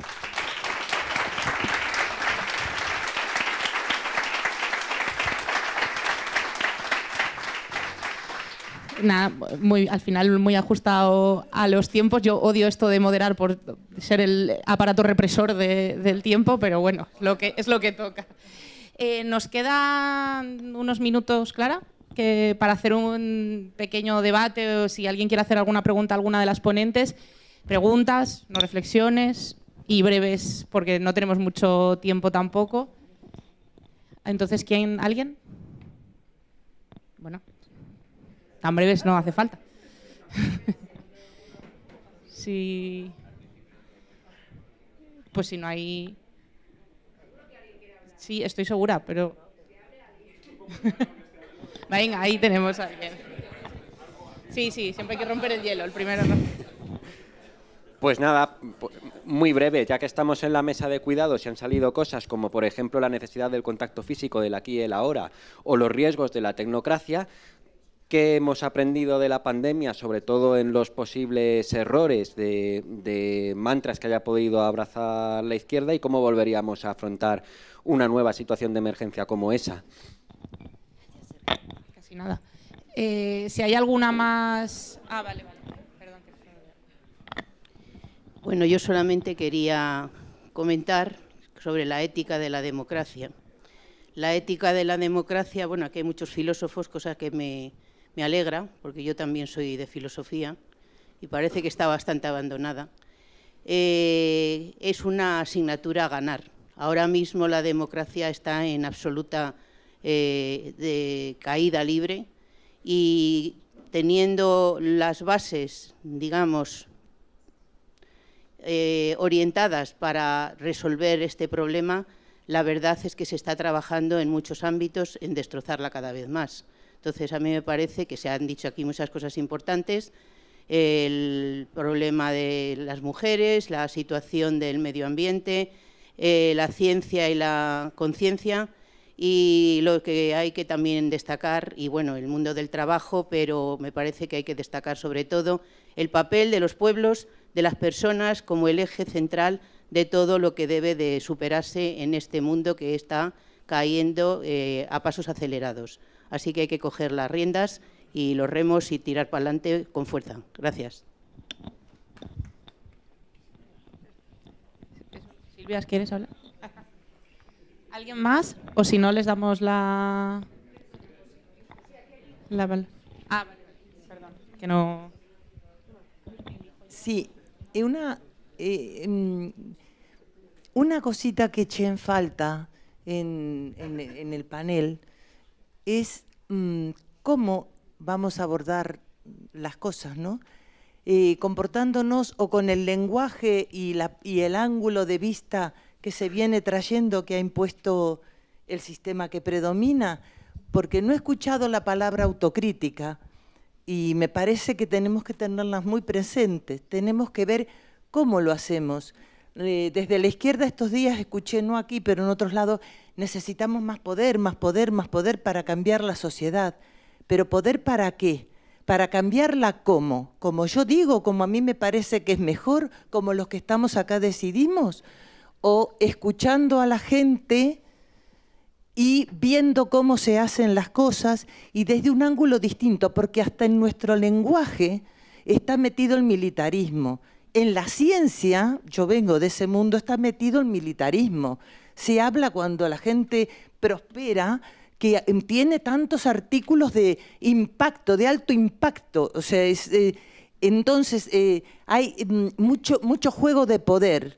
A lo mejor tanto en los cuidados como en la ecología misma. Vengo de la biología, queremos matar a los virus, matar a las bacterias. A lo mejor tenemos que aprender a convivir. A lo mejor tenemos que llegar a sistemas de convivencia. Entonces creo que no es solo quítate tú, que me pongo yo para hacer lo mismo, pero para el otro lado. A lo mejor hay que ver cómo hacemos las cosas de manera diferente, porque se puede compartir, porque hay lugar para todos. No es que se quite el otro porque vengo yo con lo mío. Entonces yo creo que en eso tenemos que profundizar, que en eso podemos ser muy distintos y que hay que trabajárselo, y nada más. Gracias. Si hay alguna más y si no, ya, porque es que si no se nos va a ir el tiempo. Yo creo que damos la última.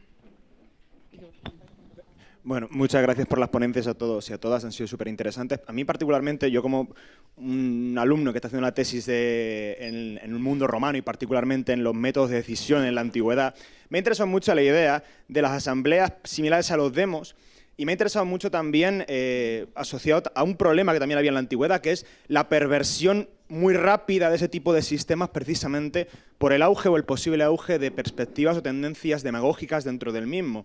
Podemos hablar, por ejemplo, o formas de organización social para acometer decisiones colectivas sobre los problemas en el mundo romano, por ejemplo, que es el mío, como los colegia, ¿no? O espacios colectivos en el que la masa social sí tiene un espacio de convivencia y de debate de lo público, ¿no? Y, por ejemplo, en el ámbito de la romanidad, en un municipio promedio, elecciones municipales todos los años, debate político público todos los años, ese elemento es fundamental para conectar efectivamente a la población, al populus, que en el mundo romano, por ejemplo, no tenía encaje en la vida política más allá de ese. Entonces, a mí lo que me interesa es la perspectiva de qué sistemas de equilibrios se pueden implementar precisamente para que ese modelo no se pervierta o no acabe siendo pasto de la demagogia, como ocurría, por ejemplo, en el mundo antiguo. Muchas gracias. Vale. ¿Quién se anima a contestar primero? Quizá. Venga. Pues yo muy rápidamente, como han salido a coalición los virus, que se les tiene mucho menos cariño, estoy de acuerdo con mi compañera, que tienen funciones ecológicas mucho más importantes que simplemente causarnos molestias, y la pandemia, que ahí quería, por ejemplo, mostrar de nuevo que tenemos un papel muy importante en pensar cómo el turismo masificado, el turismo de masas, causa una interconexión ecológica sumada a la deforestación que hace que seamos ultra vulnerables. Los conceptos de One Health, de que la salud humana está ligada a la salud de los ecosistemas, pues van por aquí. Y yo simplemente quería recoger esta idea del virus y la idea del cómo actuar frente a la pandemia para mostrar que en realidad desde el ecofeminismo, desde la ecología y desde el socialismo tenemos muchas propuestas muy convergentes. Tenemos muchas cosas en las que estaríamos muy de acuerdo. Sabemos que el sector de la hostelería, por ejemplo, es una máquina, es una trituradora de carne humana, una trituradora de carne pobre con jornadas de 14 horas que están al servicio de un turismo masivo que además genera un daño ecológico y social inmenso. Entonces, solamente limitando el turismo de masas, limitando las viviendas turísticas y evitando que nuestro modelo sea este, podríamos ganar muchísima resiliencia e independencia en el horizonte para actuar mejor frente a las enfermedades. Es decir, vivimos en un mundo que ha desarrollado un grado de interconexión tan elevado que esta pandemia solamente es un anticipo de la siguiente, al igual que la Dana sucedida es un anticipo de la que va a venir. Entonces, de nuevo, creo que el ejemplo de la pandemia justamente muestra que hay grados de interdependencia muy grandes, que van a hacer falta procesos institucionales más allá de los trabajos inmediatos de cuidados, y que ecología, distribución de la riqueza, mejora de los sectores laborales y reducción de la jornada laboral deben trabajar juntas. Bueno, venga, nada, la idea de simbiosis es muy importante, ¿no? Es lo que estaba también ahora apuntando Alberto. Incluso en términos orgánicos, ¿no? Cada uno de estos cuerpos lo podemos pensar como viendo de dónde viene, como un equipo de bacterias y de virus exquisitamente coordinados, formado a través de cientos de años de evolución biológica. Vivimos en un planeta simbiótico y en la Tierra, ¿no? En el tercer planeta del Sistema Solar, prevalecen los procesos de simbiosis frente a los procesos de competencia o depredación, ¿no? Y ahí tenemos también algo muy profundo, ¿no? para el tipo de cambio cultural que nos hace falta. Y luego, muy brevemente, en relación con aquella interpelación desde el mundo romano antiguo, necesitamos pensar modelos complejos de democracia, o sea, necesitamos combinar representación, participación y deliberación con sorteo. Eso es lo que, y es posible hacerlo, ¿no? Sabemos cuáles son las debilidades y los problemas de cada uno de esos mecanismos democráticos y tenemos una idea, yo creo, de cómo se pueden combinar para intentar mantener bajo límites los problemas y potenciar las posibilidades de democracia real, de democracia verdadera, ¿no? Así, por ejemplo, ¿no? Por no dar más que un apunte, si no para todas las cuestiones un referéndum puede ser la mejor herramienta, sin embargo, sí que podríamos introducir de manera sistemática el veto mayoritario por iniciativa popular, o sea, más en el sentido negativo que positivo, ¿no? A la hora de pensar en esos elementos plebiscitarios en una democracia y cómo se combinan con los otros elementos, ¿no? Representativos, participativos, deliberativos. Bueno, brevemente sobre la pandemia, al menos en mi experiencia como eurodiputada, se aprendió mucho y se giró mucho. Conseguimos, a pesar de las tensiones y de las tendencias a la polarización y la competición, conseguimos mancomunar deudas y conseguimos apostarle al refuerzo del pilar social, a las políticas feministas y al Pacto Verde. Que fue el fruto de la pandemia lo demuestra el hecho del retroceso que estamos sufriendo ahora respecto de esos tres ejes. O sea, que fue algo reactivo. La parte positiva es que se reaccionó así. La parte negativa es que fue estrictamente coyuntural, o lo que nos está demostrando Europa hoy es que fue estrictamente coyuntural. También la pandemia nos enseñó la necesidad de estar conectados, la conectividad, la necesidad de tener una relación entre nosotros. Lo que no podemos es quedarnos únicamente con la parte virtual de esa experiencia, ¿no?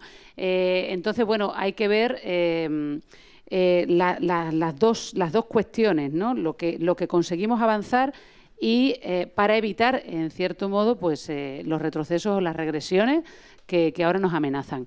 En relación a la autocrítica, yo soy súper partidaria de la autocrítica, ¿no? Por supuesto que sí, pero te voy a decir una cosa. Yo empiezo a estar cansada como del apego consuetudinario a la marginalidad y del apego consuetudinario al fracaso y al vaso medio vacío.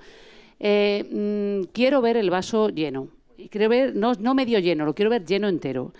Y creo que si no conseguimos autopersuadirnos de que hay que verlo así, porque es una cuestión performativa, incurriremos permanentemente en actitudes melancólicas, nostálgicas o incluso nihilistas, que lo único que hacen es estimular a los conservadores y a los reactivos y a los regresivos y reaccionarios, que beben fundamentalmente de esa actitud de vida. Yo sé lo que has querido decir, que es que hay que ejercer el poder de otra manera. Evidentemente, eso te lo compro completamente, porque evidentemente feminizar, por ejemplo, el poder, cuando hablamos de la feminización del poder, bueno, pues hablamos precisamente de ejercer el poder de otra manera, ¿no? Pero entre la autocrítica que se acepta y ejercer el poder de otra manera, que también se acepta, creo de verdad que hay que autopersuadirse de la necesidad de tener esperanza, de la necesidad de creer en el futuro, porque es esencial para las izquierdas. Una izquierda que no cree en el futuro está abocada al fracaso, absolutamente. Y para creer en el futuro, ahora es que como no depende de mí, ahora mismo que me estás llamando para que que no... Ahora Nos quedan 2 minutos ¿sí? ahora, sí que sí. Bueno, pues eso. Y termino, por tanto, La cuestión del demos yo estoy de acuerdo con Jorge en que hay que entender la democracia de una manera compleja y, por tanto, hay que pensar mucho, fundamentalmente, sobre los procedimientos. Son los procedimientos los que nos tienen que garantizar ejercicios democráticos del poder. Y, por tanto, hay que pensar mucho sobre los procedimientos. Hay que ser muy republicano respecto de los procedimientos. Y en los procedimientos hay que confiar en la negociación, en la deliberación, en la negociación y en la aspiración al consenso. Y para eso hay que establecer algunos cambios. Algunos lo ha apuntado, Jorge ha apuntado uno, ¿no? Y yo voy a apuntar otro. Yo creo que en la política, en el ejercicio, hablo de la política institucional, hace falta tiempo. Y el tiempo, lo que nos dice, esa necesidad de tiempo, lo que nos dice es que no se puede estar permanentemente trabajando con la amenaza de una elección. Es decir, no se puede estar todo el tiempo intentando negociar, avanzar y proponer bajo el presupuesto de que mañana va a caer el gobierno. Porque lo voy a hacer caer yo o porque el líder del Ejecutivo va a decidir marcharse o va a decidir dimitir. Hay que establecer, y lo voy a decir así de claro, creo que hay que establecer causas tasadas para convocar elecciones anticipadas. En la Unión Europea todo el mundo sabe que nunca va a haber una elección anticipada. Tú votas, te dan un calendario y sabes que en 2024, última semana de abril, va a ser el último pleno y eso es que no se lo salta ni Dios. Y eso sabe todo el mundo que ayuda a deliberar, negociar y alcanzar consensos. Y además reprime o de alguna forma orilla soluciones irracionales, a pesar del Partido Popular. Y esto creo que es importante, digamos, retenerlo. La idea de poder ir permanentemente y por cualquier causa, incluso una causa oportunista, a elecciones anticipadas, es algo que deberíamos pensar detenidamente, porque no hay democracia deliberativa ni la va a haber si no hay tiempo para deliberar, ni posibilidades ni condiciones objetivas para deliberar. Yo apunto esa posibilidad, no es la única. Jorge ha apuntado alguna más y habría mucho que pensar sobre los procedimientos para garantizar un ejercicio democrático del poder. Toni o Carlos. Sí, muy rápido. Me interesa la perspectiva la perspectiva laboral y económica de comparar la pandemia, de los aprendizajes de la pandemia.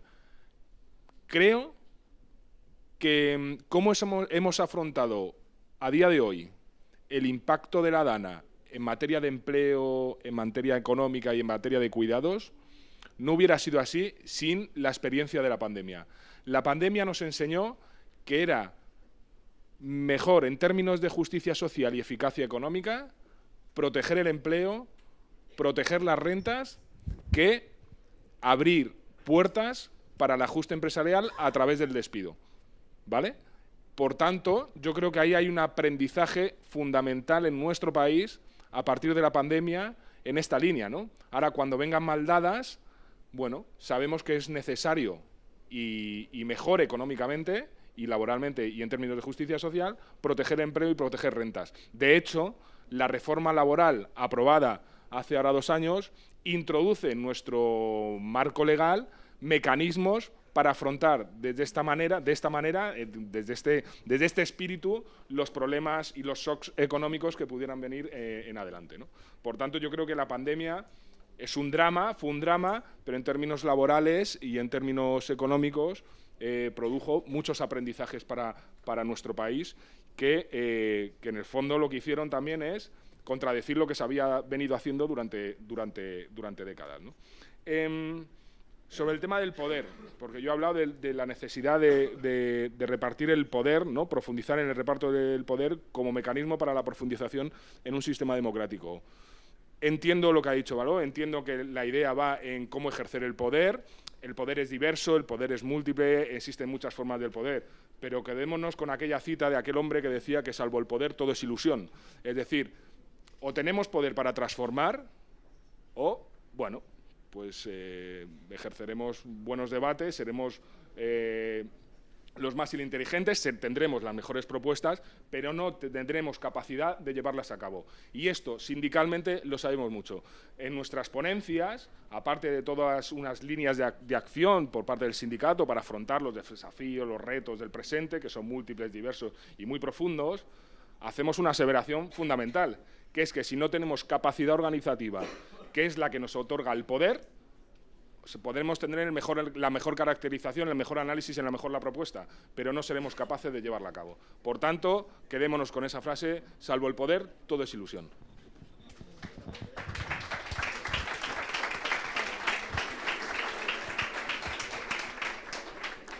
Bueno, muy rápido porque ya sí estamos en el tiempo de descuento. Yo creo que la compañera daba en el clavo con la pregunta del cómo lo vamos a hacer. Esa es la pregunta, es la gran pregunta y es la gran pregunta también de esta convocatoria por la democracia.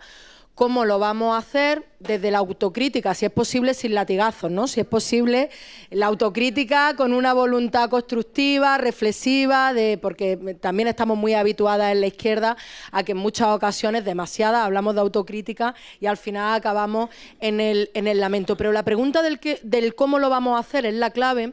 Y es difícil de responder cuando tenemos a compañeros que están en la batalla pequeña y en la menguante, cuando muchas veces estamos muy ocupadas y muy entretenidas en gestionar las instituciones y tenemos pérdida de perspectiva también de cómo tenemos que construir la agenda política desde la calle y desde el protagonismo popular y desde la construcción de poder popular desde fuera de las instituciones. Y probablemente esta sea una de las principales preguntas para esta convocatoria de la democracia, por la democracia, porque la política sin método acaba siendo, ¿no?, una suma de buenas ideas. Nos podremos encontrar dentro de unos meses, volveremos a repetir intervenciones más o menos afortunadas, pero lo que nos hace falta es un método y una reflexión sobre cómo también el debate del tiempo afecta a los tiempos de la participación política, cómo el tener una vida atravesada por jornadas laborales interminables, por un malestar cronificado, por problemas de salud mental, por unos tiempos de cuidado que son insostenibles con la vida, hacen también que las formas tradicionales o cómo hemos pensado las formas de participación política y de militancia hasta ahora, en muchas ocasiones sea incompatible con la vida de la gente trabajadora y de la gente corriente. Por tanto, debemos de incorporar también el debate del tiempo a las formas de participación política y social, no solo desde la reflexión de qué democracias complejas, participativas, protagónicas, deliberativas y demás construimos en el afuera, sino también cómo las construimos en el adentro y cómo impulsamos procesos que nos permitan no solo hablar entre nosotras mismas y entre las que estamos convencidas, sino cómo damos la disputa cultural afuera con, en fin, asumiendo que los tiempos de la política, el fast food de la política y la política basura también forma parte del contexto y del entorno en el que nosotras hacemos política. Y esa reflexión también tenemos que incorporarla y tiene que ser clave para que esta convocatoria por la democracia no sea una sucesión de eventos, sino que esté dotada de método y nos permita realmente acumular fuerzas de cara a lo que viene. Bueno, muchísimas gracias. Dejamos aquí la primera mesa. Muchísimas gracias a las ponentes y muchas gracias a todo el mundo por la participación. Empezamos ya enseguida con la presentación del manifiesto. Sí.